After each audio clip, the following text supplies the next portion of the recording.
Alright guys, so we're doing a reading comprehension lesson today. My name is Michael Suzuki. Can you guys say Mr. Suzuki? Mr. Suzuki. Awesome, thank you. Alright, so this is the lesson agenda today. We're going to play a video, then do some reading, do an assessment, sequence events, and then make some connections. Unfortunately, we don't have a video today, so we'll just have to do something else. Alright. So what do you guys know about Pinocchio? Do you guys know anything about Pinocchio? Just from your previous knowledge? Is it the one in the movie? Yeah, he's definitely in a movie.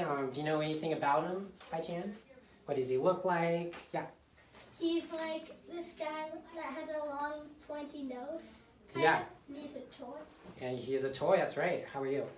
Every time he lies, his nose gets longer. Yeah, every time he lies, his nose gets longer. He's kind of like a puppet, right? Yeah. Do you guys know what that thing is called when the elderly man is kind of using the puppet? No? Puppet Okay. with strings. Yeah, so we'll learn that vocabulary a little later. So do you know if Pinocchio is a fiction or non-fiction book? Fiction. And why is it fiction? Because it's impossible for something for that to happen. Someone's nose to grow that fast and for a nose to be that long and for a toy to be real. Yeah, so it's going to be fiction because it's not based on historical or factual events. It's something that we kind of imagine in our brains, right? So that's kind of the difference between non-fiction and fiction. Can you give me an example of a non-fiction story?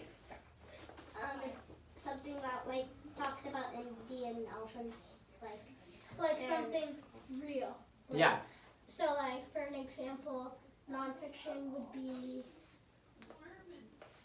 Nothing's coming to mind. It's okay. Like Little House on the Prairie, like the book Little Yeah, House on the something that we that actually happened maybe. Yeah. Yeah. All right. So we got that down. All right. So we're going to be doing some just a little pre-reading vocabulary. So these words are contained within these this document here. So do you guys know what rickety means? I think the chair is kind of described as rickety. Anyone? If not, you can take a guess. Bumpy.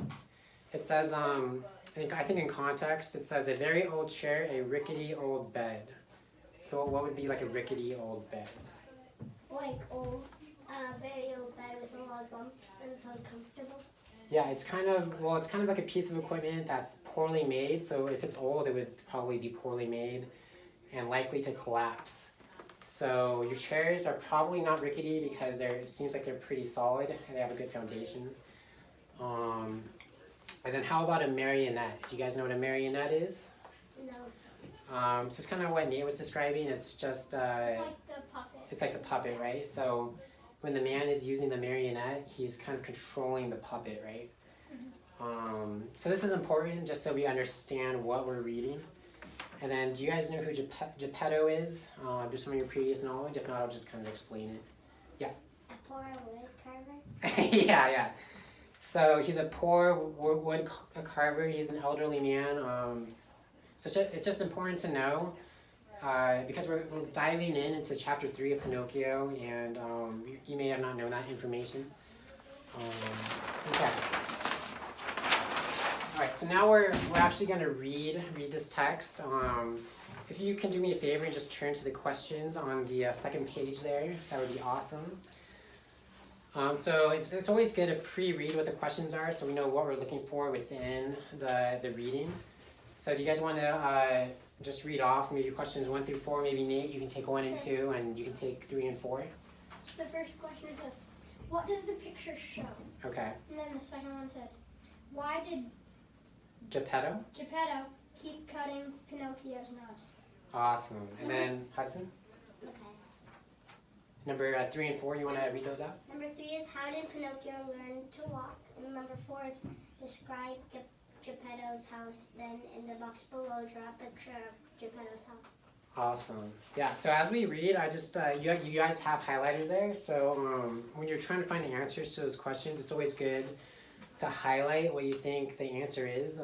That's called having text-based evidence. So when you do your answers, you always want to be referencing the text within the story. So you have like a solid answer that reflects what you're answering. All right, so let's read this thing. So Nate, you want to take, how about the first two paragraphs until I think I'll call him Pinocchio.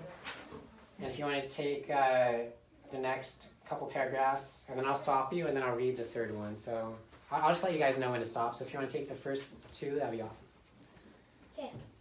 Little as Geppetto's house was, it was neat and comfortable.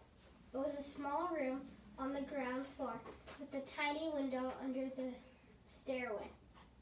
The furniture could not have been much simpler. A very old chair, a rickety old bed, and a tumble down table. A fireplace full of burning logs was painted on the walls opposite the door. Over the fire there was painted a pot full of something which kept boiling happily away and sending up clouds of what looked like real steam.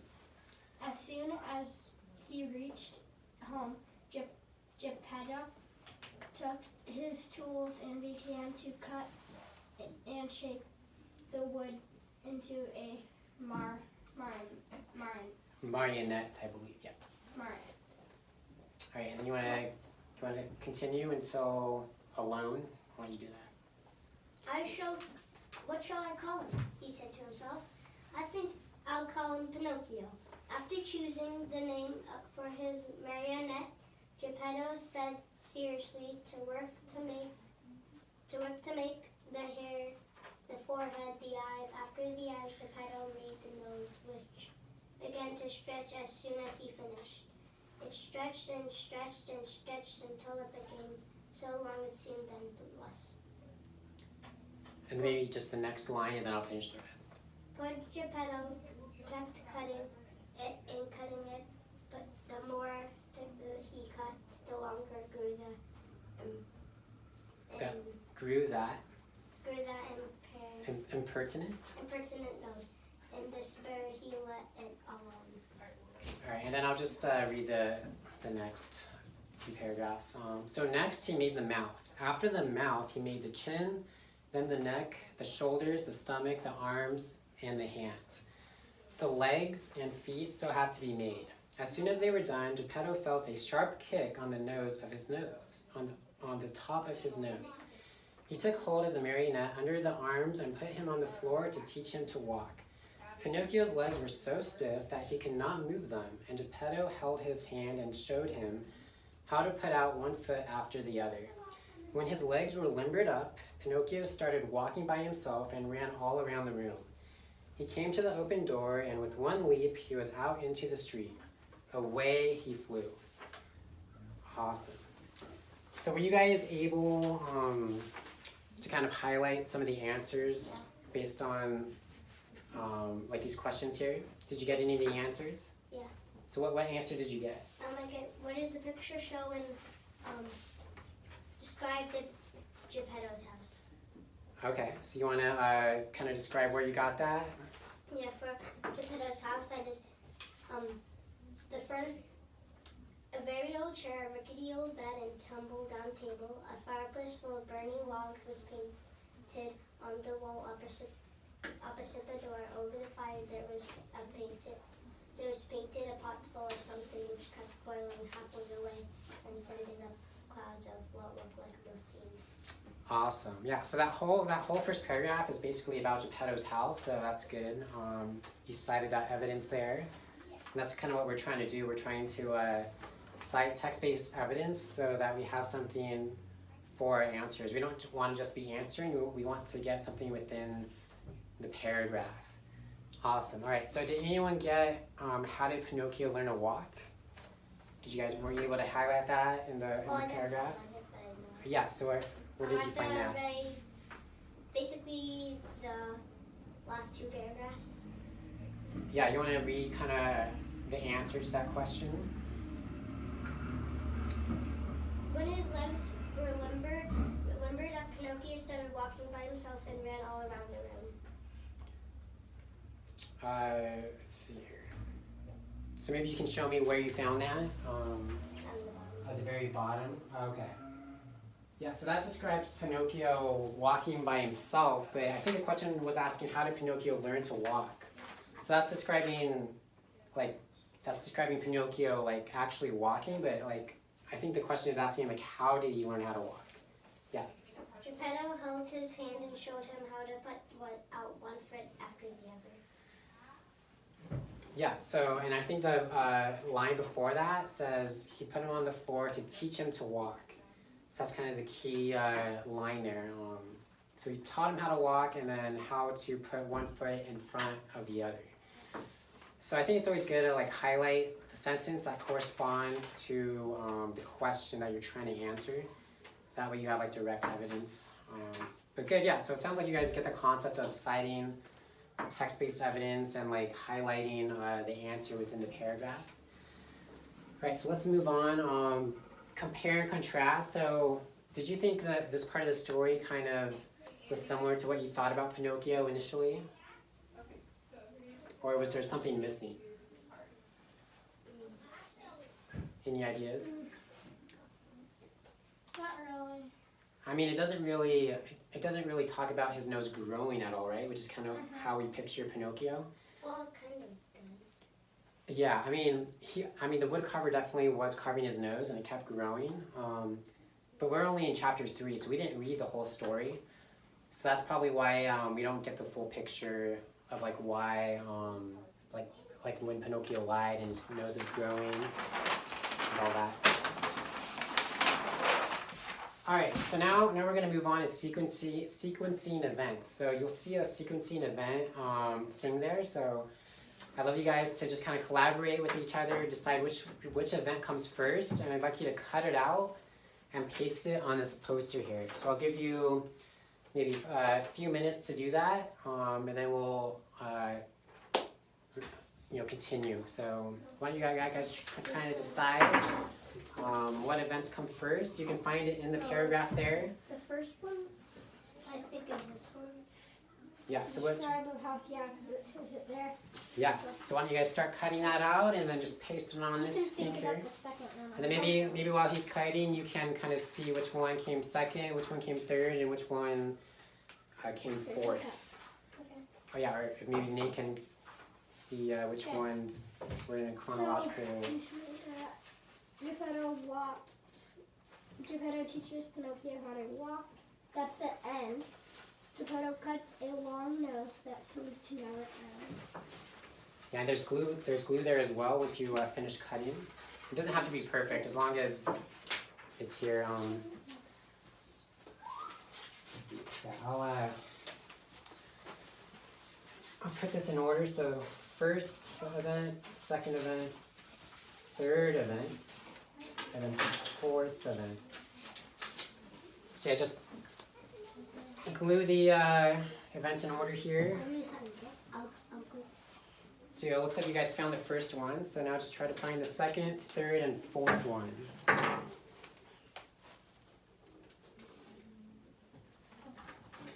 Awesome. So now there's only 3 more. You guys think you know the next 3? Yeah. This one. Geppetto's the wood. Forms the wood into a yeah. Then the next one is teaches. No, this one. Yeah, and then teaches.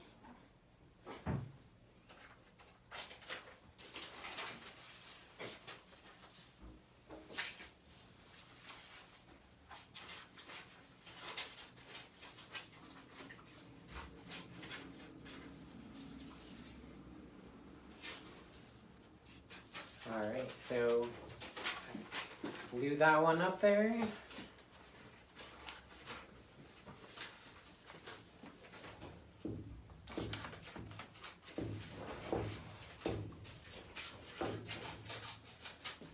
Oh, you might want to, yeah, that was the wrong way, thank you.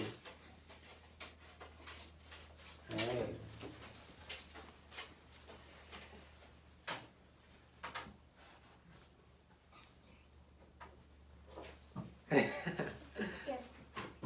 All right, so you got the next 2 here, looks like.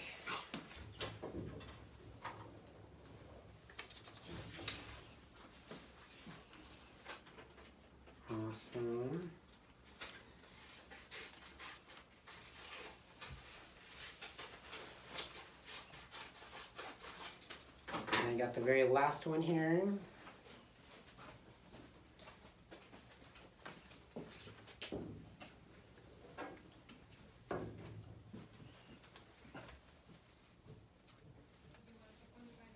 Alright, thanks. Yeah, so we got description of the house. Geppetto forms the wood into a marionette, cuts a long nose, and then teaches Pinocchio how to walk. So that's right. So that's just chronologically ordering the events in the story. Alright, so this is kind of the last part of the lesson. Let's see. Okay, so you guys kind of already mentioned that Pinocchio lies a lot, right? Mhm. So what happens when he lies? I think you guys already mentioned it. His nose grows. His nose grows, right? Yeah, so we're at church, right? And we believe in the Bible. So is that kind of the correct motivation to not lie because your nose grows? Do you think that's a correct motivation? Mhm. What would be like the biblical like motivation for like not lying? Don't lie, or else there's going to be consequences like your nose grows longer. Yeah, well, yeah, I mean, I think the biblical motivation is that we have transformed hearts, right? And we want to obey God because because we have a transformed heart and we've been brought from deadness to aliveness. It affects our relationship with God, and so we obey and tell the truth. Not just because our nose is going to grow, but because we want to kind of like maintain our relationship with God, and it's part of our identity. Like Christ is in us. It's like Galatians 2:20. So I have Bibles there. Why don't you turn to John 14:6? And this is about who the truth is. This is describing this is our foundation like for our life. And I think this is just a good reminder to like conceptualize why we believe what we believe. So does anyone want to read John 14:6? Yeah, me. Okay. Jesus said to him, I am the way and the truth and the life. No one comes to the Father except through me. Yeah, so Jesus is the truth, and he's our foundation for life, and we tell the truth because he is in us and we live for him. It's not because necessarily our nose is going to grow longer, but we want to obey out of a relationship with him, and it's just part of our identity. So what do you guys think about that? Do you think you have the right motivation to obey, or do you feel like maybe you sin a lot and you need to repent? You have the right motivation to obey. Yeah. Yeah, so I think the main concept here is we're just kind of trying to relate Pinocchio to everyday life, and we're in a church. You guys are the pastor's sons. And so my main point is, obey not because of external factors of like your nose growing, but obey and tell the truth because our foundation is Jesus, who is the truth, who's in John 14:6. Mm-hmm. And that'll propel us to obedience and maintain our relationship through him. And this just comes out of a conviction of like reading the word and having a foundation for our lives.